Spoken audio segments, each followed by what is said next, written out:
Welcome to the Steampunk Years short stories. In this tale, we follow a man driven by loss, drawn by something he cannot name. A presence, a memory, a whisper from beyond the known.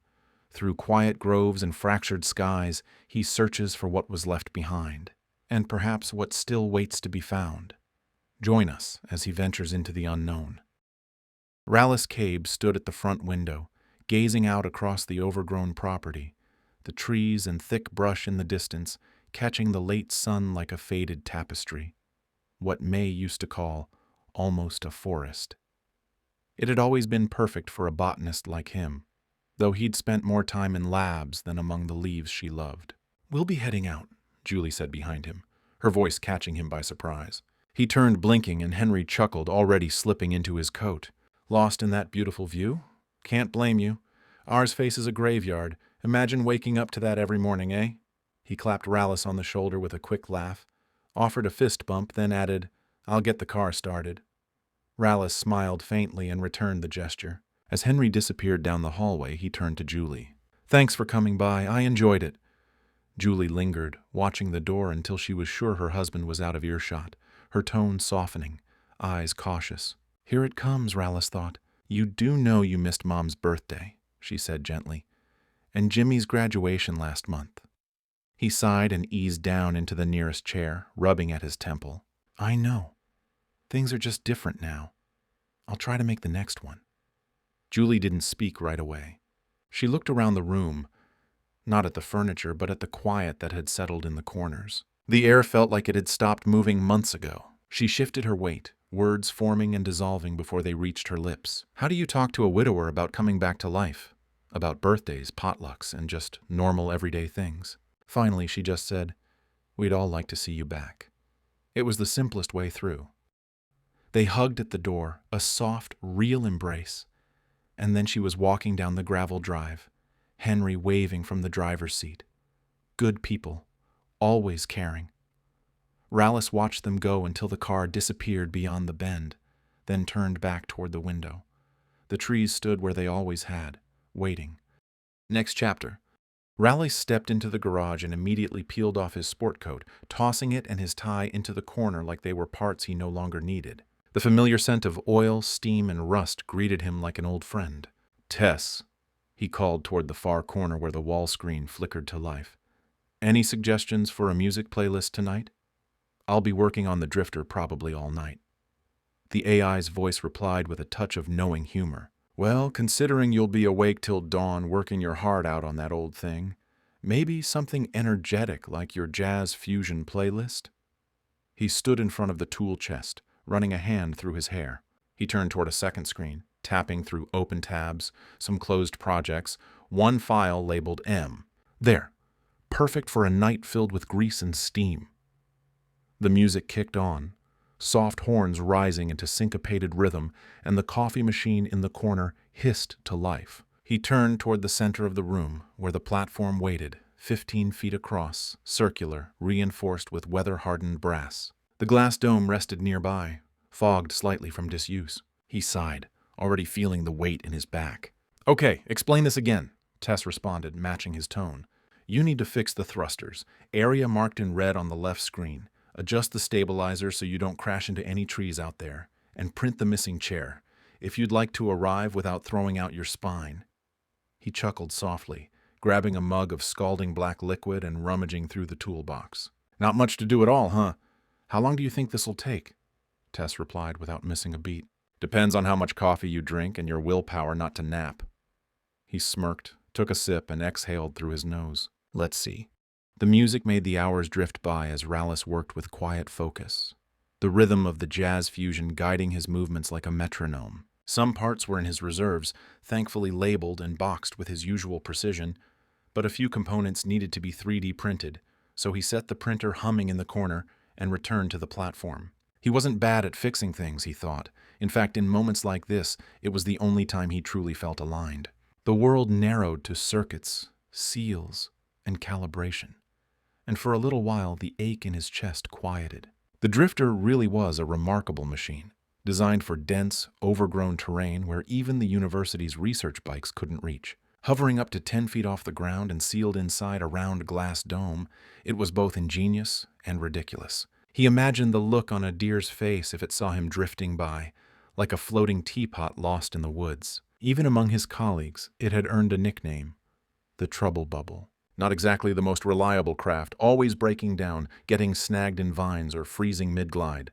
At the university, the maintenance team spent more time with them than the field staff did. Sometimes Rallis would visit the maintenance hangar just to help, tools in hand, notepad under one arm. He'd always been fascinated by machines, how they worked, how one system led into another, how they broke the limits nature seemed to impose. He turned toward the glass dome sitting in its cradle, dusty and streaked with years of disuse, grabbed the water hose and a bucket of soap, then began to scrub. Foam gathered in swirling patterns as the scent of soap mingled with oil, steam, and grease, familiar, oddly comforting. After a while, he dropped into a metal chair with a rag in hand and looked over the freshly cleaned surface. "Well," he muttered, "the dome is clean." Tess chimed in, her tone dry. "That still leaves the stabilizers, the thrusters, and the chair. You spent 3 hours cleaning the glass?" He wiped a final smudge from the edge. "It was dirty, and I kind of installed some new software on the main computer." "A beat. Let me guess, video games?" Tess asked. Rallis nearly spit out his coffee, laughing. "Navigation software. I need to work on steering. Driving games are the best way to train reflexes in this thing." "Sure," Tess replied, with exactly the amount of disbelief required. The stabilizers proved more difficult than expected. He had most of the parts, old reserves tucked away in labeled drawers, but one was missing, and it wasn't something easily jury-rigged. He accessed the university's network, found the part schematic, and sent it to the printer. A dull whir filled the garage as gears aligned and lasers began to shape raw metal. He slotted a fresh block into place and watched as the piece slowly began to take form, layer by layer, carved into existence. It would take time. He turned away, letting the printer hum in the background, and eyed the mess of files and tools scattered across his workbench, folders of mechanical schematics tangled with books on botany. One stood out from the rest, a soft green notebook, worn at the edges, a flower on the cover, May's journal. His hand hovered above it for a moment, then he caught himself. "Tess," he said softly, "I have the map, May's writings. Do you think we'll find it?" Tess responded without delay. "With the data you've shared, it's possible. Unless she entered a region not formally mapped. This entire area borders the great unknown forest. The unmapped regions." That phrase lingered in his mind. It was the reason he'd moved here as a student, to explore the forests too dense, too tangled, too wild to chart. While most chose cities or field bases, he'd bought property on the outskirts. He wanted to be close to the edge of something unknowable. His eyes returned to the journal. He opened it slowly. Inside were chalk sketches, inked lines, hand-drawn maps with no coordinates, just impressions. Notes written sideways, circles drawn around tree shapes. May had enrolled as an art student while he was knee-deep in science. She spoke in metaphor. He spoke in formula. And somehow they'd seen each other clearly through the fog of their differences. He turned the pages, slowly now. Sunrises, birds, twisting branches, one sketch of a tree swing with a tiny heart drawn beside it. His chest tightened. The music had softened without him noticing, slow, mellow jazz curling around the edges of the room. He looked up. The clock on the wall blinked, 3 a.m. He turned another page. A drawing of a squirrel sitting alone watching the sunset, not moving, not playing, just watching. He tilted his head. "A squirrel watching the sunset?" he murmured. Odd. He blinked. His hand rested in his palm. The journal slipped slightly in his lap. And then he drifted. In that hazy, half-dream space, the drawing began to move. May appeared, her hair catching the light as she spun gently into the scene. She smiled, brushed back a strand, and sat next to the squirrel. The two of them, her and the little creature, just sat there, side by side, watching the sun go down, saying nothing, together in the silence. Then a loud buzz snapped the moment away. The printer had finished. Rallis sat up, blinking rapidly. "Tess," he muttered, rubbing his face, "I must have dozed off." Tess replied, as dry as ever, "Maybe try more coffee." He chuckled faintly and looked back at the journal still open in his lap. The squirrel didn't move now, but he'd seen it. And in the quiet corners of his heart, something had shifted. By the first light of dawn, the thrusters and stabilizers were fixed. The 3D printer in the corner still hummed quietly, shaping the final piece, the missing chair. Rallis stretched his arms, rubbed his neck, then pressed a button on his wristwatch, a small green light blinking to life. "Tess," he said aloud, "we're going for a ride." Her voice crackled softly through the speaker. "I'm here, ready when you are." He stepped outside into the cool hush of early morning. The world was still. Dew clung to the grass, and mist hovered above the fields beyond the trees. He made his way to a second platform tucked behind the garage, his old observation balloon, a compact hot air model with polished brass fixtures and a weathered basket. They used to take it up sometimes, him and May, when the skies were clear and the wind was still. He climbed in and flipped the lever. With a gentle rush of heat and air, the balloon began to rise. At 1,000 feet, he paused the ascent, stabilizing the altitude with practiced ease. The sky was beginning to bloom, hints of rose and orange melting into soft lavender across the horizon. He stood quietly, hands resting on the edge of the basket, as the landscape stretched out beneath him. She used to love this. The sunrises, the colors, the way the light rolled across the hills like a waking breath. He never quite saw what she saw in it, but he remembered watching her see it. That expression, wide-eyed, soft-mouthed awe, as if the sky was whispering something only she could hear. The sun crept higher. He looked out across the patchwork of land, forests, low valleys, the tangled edge of the unknown. Something caught his eye. "There," he said aloud. "That ridge. I think that's the landmark."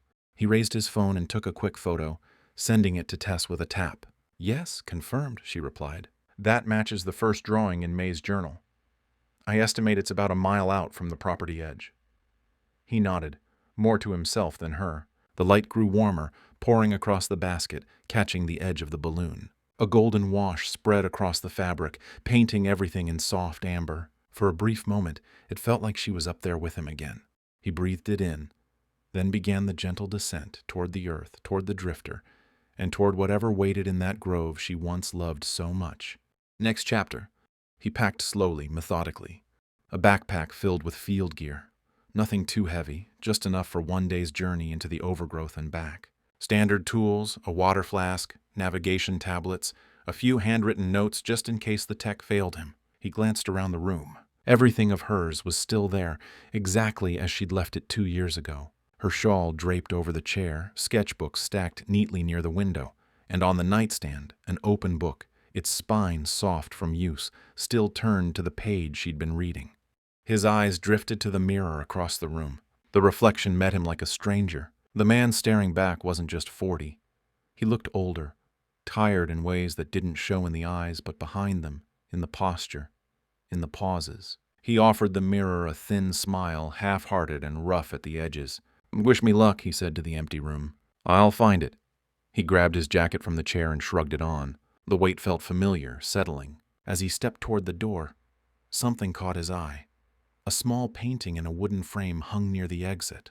One of hers, a flower with wild, multicolored petals, the strokes chaotic and radiant all at once. She'd painted it during their first spring in the house. He paused just for a breath, then locked the door behind him and didn't look back. Next chapter. The steam jets hissed to life, humming beneath the metal floor as Rallis stepped into the drifter. He tossed a pillow onto the freshly printed chair, functional but stiff as stone. The 3D printer was great at forging components, not so great at making things comfortable. He settled into the seat with a quiet grunt. "Okay, Tess, let's go." "Northeast was the direction," she replied through the small wrist speaker. "Got it." The drifter rumbled softly, rising from its platform as he guided it forward, nudging the controls gently until the dome cleared the garage doors and met the morning air. Then into the brush. Tall grass, tangled reeds, thick undergrowth. The world narrowed to creaking vines and shifting shadows. "May used to leave with just a backpack," he muttered, eyes on the terrain. "I still don't know how she did it. Grass, brush, and branches everywhere." Tess responded without hesitation. "Some people are just better at navigating the unknown than others." He snorted softly, angling the drifter upward to avoid a gnarled thicket, then descending again as they passed. "She asked me to come with her a few times. And I was always too busy, too distracted with work, reports, grants, deadlines." The trees parted slightly ahead, revealing a wide patch of land where sunlight cut through the canopy in soft beams. He slowed. The first landmark. He checked the open journal in his lap, The drawing matched. A crooked hill, two slender trees leaning toward each other like dancers. Yes, he said quietly. This must be it. He turned the page. Another sketch, a tree stump. The top split inward like a broken bowl. A tree stump with the top caved in, he murmured. There are likely several in this area, Tess replied. He scratched his chin, eyes scanning the terrain beyond the glass dome. Maybe the sonar will work. He patched his phone into the drifter system, opened the field scan app, and activated the pulse. A digital sonar grid shimmered across the screen, mapping subtle elevations and organic structures nearby. He tapped, zoomed, adjusted. Only one match, he said. 2 miles northeast. The drifter lifted again, steam jets adjusting for terrain. Let's go. They were heading northeast, about 1.5 miles out from the sonar target. He adjusted the controls with one hand and sipped from his lukewarm coffee with the other. So, he said casually, now would be a good time for interesting facts. Got any? There was a brief pause, just long enough to make him think she was sifting through options. All right, here's one, Tess replied. Did you know squirrels can't burp or vomit? He raised an eyebrow. No, I can't say I did. Their digestive systems are incredibly efficient, but also fragile. It's one of the reasons they're so cautious with new food. Wow, he said, steering around a fallen log. Smart little things. Some researchers believe they have spatial memory sharper than humans. They bury thousands of nuts every year, and somehow remember most of them. Rallis glanced out the dome at a nearby clearing. Maybe that's why May liked them so much. She always said they seemed like they knew something we didn't. She might have been right. He smiled faintly and leaned back for a moment, eyes drifting across the landscape. Got another one? Octopuses taste with their arms. That made him laugh. A real one, short but genuine. May would have loved that. She'd probably say I do too when I cook. She wasn't wrong, Tess added dryly. Your spice ratios are questionable. He chuckled again, steering the craft gently around a cluster of low shrubs. Ahead, the sonar pinged quietly. We're close, he said, growing serious again. The brush thickened as the drifter adjusted, descending slightly. 1/2 mile, Tess confirmed. The trees here were older, tall, silent, dense. The wind moved differently. Something shifted in his chest. Not dread, not quite anticipation. Almost like being watched. The drifter hovered to a stop beside the hollowed tree stump, steam valves exhaling softly as the stabilizers leveled out. Rallis leaned forward, peering through the dome at the weathered wood. See, Tess, he said, the corner of his mouth curling slightly. We made it. Good job, Tess replied through the wrist speaker. Now to find the next step. He opened May's journal again, thumbing to the page with the stump. Beside it, she had drawn a loose pattern of fluttering wings. Chalk butterflies, simple but vivid, clustered near the sketch. She drew butterflies, he murmured. I wonder what that could mean. There are recorded areas where butterflies gather in high concentration, Tess offered, usually near nectar-rich fields, warm, sunlit spaces. You might be near one. Rallis scanned the landscape beyond the dome. The light had shifted to early afternoon, bright and shining. To the west, a series of low shrubs and wildflowers caught his eye. Broad-leaved plants, yellow blossoms, all softly swaying in the breeze. And there, just at the edge of motion, he thought he saw it. A flicker, wings, delicate, fleeting. Butterflies, he whispered. He leaned back and adjusted the controls. The drifter turned slowly, tilting toward the light, steam jets humming back to life, and the dome glided forward, deeper into the quiet. The drifter floated through a sea of wings. Thousands of butterflies swirled around the dome, dancing in the golden light. They moved like a living cloud, colors layered over motion, every flap scattering reflections across the glass. Rallis sat still, breath caught somewhere between wonder and disbelief. I'm taking a picture, he said aloud, reaching for his phone, so that you'll believe this. He snapped the image and sent it through. Yes, Tess replied after a pause. It's amazing. The number of them is spectacular. A field of wings, Rallis murmured to himself, still watching them swirl. The butterflies began to thin as the craft drifted past the densest part of the field. Ahead, the land rose gently toward a ridge, exactly like the one in her journal. There, he said. Up there. I think it's up there. Then the screen flickered. A low alarm pulsed from the dash. Oh no. He leaned forward, tapping at his phone screen as numbers dropped and readouts turned red. The drifter's losing power, fast. Trouble bubble indeed, Tess said, her voice dry but edged with concern. Rallis checked the diagnostic display. Main engine. We've had a steady power loss since departure. I didn't catch it. I should have been paying attention. If it's the engine, we could be in trouble. He pressed a few commands, trying to reroute systems. No luck. Solar chargers, he said quickly. If I can patch them into the battery, we might be able to sit here and let the sun do the work. He reached into a duffel on the side panel and pulled out 2 folded solar units. Yes, he breathed. The readout blinked, 3% power remaining. He looked to the ridge, then back to the field behind him. Forward into the unknown, or back into certainty. I take it I'll lose you too? He asked. Not enough juice for comms? Correct, Tess said quietly. Once the core drops below 2%, I'll shut down. You could wait for parts. Or you could continue on foot. Rallis opened the dome and stepped outside. Warm air brushed his face. The butterflies had faded into the trees now, scattered like petals in the wind. He clipped the solar chargers to the dome, adjusted the panels, and stepped back inside. Connected, he confirmed. Estimated charge time, 8 hours. That'll get us home. He looked again at the ridge, then at the screen as Tess's icon dimmed. I'm going ahead. Good luck, Tess said, her voice gentler than usual. I hope you find what you're looking for. And with that, the screen went dark. The hum of the drifter faded. Silence returned. He stepped out, closed the hatch, and shouldered his pack, then turned toward the ridge alone. The hike up to the ridge was harder than he expected. The trail, or what passed for one, was choked with vines and loose stone, and halfway through, he came upon a sunken stretch of ground covered in reeds. The footing looked soft but manageable. It wasn't. Within 3 steps, he was ankle-deep in cold water.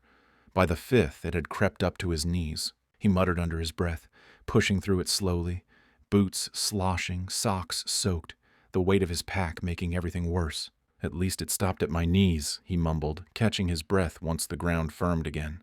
Could have been worse.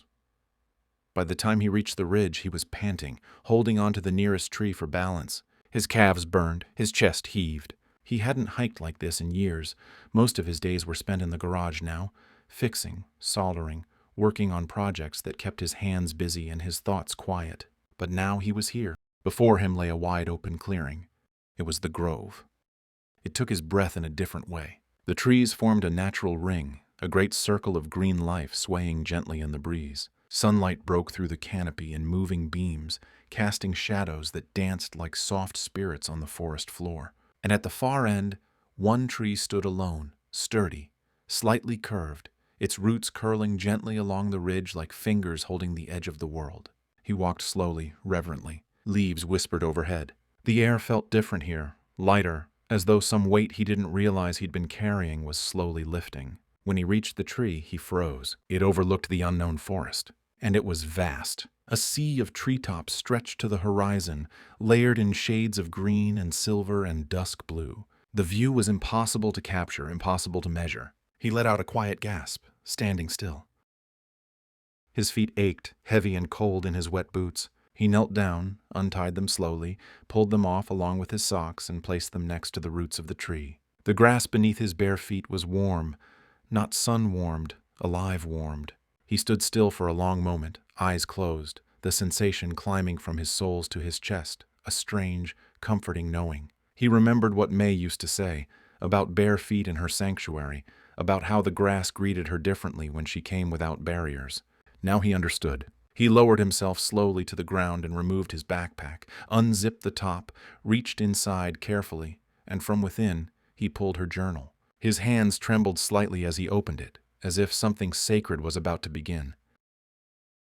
He sat beneath the tree, turning the soft green pages of May's journal one by one. Many of them he'd seen before, flicked past them countless times in the months after she died. But now, something was different. The drawings were still the same, loose, expressive lines, colors bleeding into margins, but now they made sense. Now they spoke. He stood and began to walk the grove's edge, the journal open in his hands. A few paces in, he saw it, a large lichen-covered rock near the southern tree line. He turned the page. There it was, sketched almost exactly as it stood now, except in the drawing. A brilliant red cardinal sat perched on top, its feathers flaring like fire against the stone. He smiled. Not because he saw the bird, but because he could finally imagine her seeing it. Further along he heard it, the soft, steady sound of running water. Pushing gently through the trees, he came to a narrow stream, crystal clear, winding through the roots like a thread of silver. Sunlight poured through the canopy in thin beams, landing on the water in shimmering patches. He checked the journal again. There it was, drawn with love and care, fish beneath the surface glinting like secrets, sunbeams rendered as golden lines. She had stood right here. She had seen this. And now so did he. As he moved along the outer edge of the grove, his senses began to shift. Colors seemed richer, sounds seemed to carry more weight. He noticed how the wind moved through the leaves like breath, how the butterflies drifted beside him like companions, how pieces of cottonwood fluff floated through the air, catching the light like tiny lanterns. And then, just to his right, he saw it. A small parting in the tree line, narrow, almost invisible unless you were looking with the right eyes. He stepped toward it. Beyond the opening was a path, not one made by machines or surveyors, but by time and softness and memory. He stood there for a moment, breathing. This was the path she had taken, the one she always spoke of, hidden to him then, but open now, because he had slowed down enough to see it. He took one more step, then stopped, closing his eyes. The wind touched his face. The scent of leaves, earth, and water filled his lungs. This was what she had wanted to share, not just the grove, but this way of seeing. He returned to the tree at the far edge of the grove, the one overlooking the endless forest. The view still stunned him even now. Stillness wrapped the place like a breath that hadn't been exhaled. He sat down with a quiet sigh, journal in hand, and let his fingers turn the pages slowly. Sketches. Leaves inked in soft greens, flowers curling in blue margins. The corner of one page bore a faint coffee ring from some forgotten afternoon. Then, a movement at the edge of his vision. He looked up. A rabbit. Gray, quiet, ears alert. It sat just beyond the edge of the clearing, still as stone, staring at him. He squinted. It wasn't afraid. It wasn't even cautious. It was searching, as if trying to recognize something.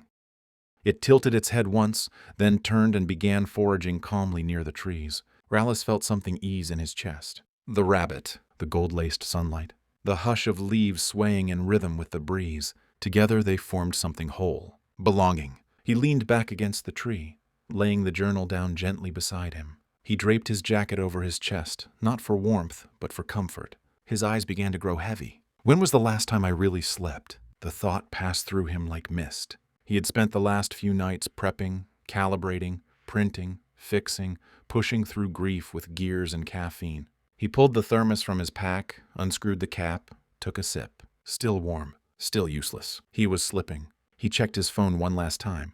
The solar charger app blinked in quiet waiting. Still hours to go. He set the phone down, let his head rest against the bark behind him. The world slowed, and sleep came, not like collapse, but like permission. The grove held him. Even as he slept, his body slack against the tree, the world didn't forget him. The breeze softened. Sunlight shifted in tone, not darker, just quieter, more gold than warmth now. The kind of light that remembers. The rabbit still foraged nearby, unbothered. Then a small rustle, not from the trees, but beside him. The journal. A breeze, impossibly gentle, slid through the grass and lifted a page. Then another, each one flipping softly, as if unseen fingers were searching for something. The book stilled, opened to a page he hadn't marked. A sketch of fog, a path, a figure walking. Then a hush. The wind stopped. Even the leaves stilled overhead. Cottonwood fluff hovered motionless in the air. From the edge of the grove, the first tendrils of fog began to curl through the trees. Not sudden, not sharp. Just present, like it had always been waiting for the right moment. It coiled gently around the tree trunks, poured low across the grass, wrapped around Rallis's boots and jacket like a blanket. And then he stirred, eyes still closed, but breath shifting, body leaning slightly forward as if called. And when he opened his eyes, he was still in the grove. But the world was mist. Every edge softened, every sound distant. He sat up slowly, the journal still beside him, but now the page felt warm, as if just written. From the far end of the grove, through the thickening fog, a figure began to take shape. He recognized her almost immediately. She stepped from the fog with slow, graceful movements, her favorite dress fluttering just slightly in the breeze, that soft blue one with the woven pattern near the hem. Her light auburn hair fell past her shoulders, catching the light in ways he remembered and hadn't remembered until now. As she passed, she glanced at him and smiled. It wasn't dramatic. It wasn't surreal. It was her. Rallis looked around. Somehow, he was back at the edge of the grove again, though the lines of the trees were blurred in mist. May was walking toward the tree, the one at the overlook. He followed. The fog moved strangely. At times she was visible, clear as breath. Other times she faded again, half form, half memory, slipping in and out of the mist like a figure remembered in a dream. When he reached the tree, everything changed. The fog lifted not all at once, but gently, like curtains drawing back from a stage. There she was. May sat quietly on the overlook, gazing out over the vast, uncharted forest, legs tucked to one side. The sunset behind the trees flared in radiant gold and crimson, clouds painted in soft brushstrokes across the sky. She looked back over her shoulder. No words, just a soft invitation in her eyes. He hesitated just a second, then sat beside her. The view before them was breathtaking. Not just the colors or the light, it was the feeling of being there. And more than that, it was her, the presence he had ached for. Not an echo, not an image. May. He hadn't felt her since that last day years ago. Not like this, not in fullness. They sat together in silence, watching the horizon. And when the final curve of the sun slipped below the edge of the world, he closed his eyes, not in sorrow or disbelief, but in completion. They sat together until the final edge of the sun slipped beneath the horizon. No words had been spoken. None were needed. The sky held its breath, painted in soft twilight, the last warmth of day folding into shadow. The trees whispered gently around them. A single bird called somewhere distant, then fell quiet again. And then May moved. Slowly she rose from where she sat, brushing her hand gently against the tree trunk as she stood. Rallis watched her, unsure whether to speak, but still wrapped in the stillness they had shared. She looked down the grove path, the same one he had found earlier, the one hidden from view unless you knew how to see it. She turned back to him once, that same look in her eyes. She gave him the smallest nod, one he felt more than saw, then turned and began walking. Her dress caught the breeze. Her form moved slowly between the trees, and as she passed into the distance, the fading light gathered around her like mist. He did not call out. He did not stand. He simply watched, until the last trace of her vanished into the dusk. And what was left was stillness and peace. She walked a path he could not follow, but she had waited until he could arrive, and that made all the difference. Rallis opened his eyes. Something was touching his face, soft, rhythmic, almost like breath. The wind. It had picked up during the night, whispering gently through the grove. He blinked and sat up slowly, the bark at his back grounding him as he took in the darkened world around him. Above, the canopy moved in moonlight, branches swaying like slow waves, silver shadows shifting across the clearing floor. He stood and stretched, a quiet ache settling in his muscles. How long had he been asleep? The dream still lingered, not as image, but as feeling. He looked across the grove. Even in darkness, it was beautiful. Moonlight danced across the ground in flickering patterns. The solitary tree stood silent at the edge, its roots curled like old memories, its leaves shimmering faintly in the wind. He gathered his things with care, rolled up the jacket, closed the journal, tucked them both into his pack. As he made his way back through the trees, he passed the hidden path. He paused just for a moment. No one there now, no sound, but still, he nodded toward it. At the forest edge, he pulled out his phone. The battery had recharged. He tapped a few commands into the drifter's control app. A soft hum answered him. A minute later, the trouble bubble rose gently into view, its glass dome reflecting starlight. He opened the hatch and tossed in his boots and socks, still damp, still mud-stained. He didn't bother with the chair. Instead, he slid down with his back to the curve of the dome and exhaled slowly. "Tess," he said into the quiet, "I have the drifter to take us back." There was a pause, just long enough to feel intentional. "I understand," she replied through the craft's speaker.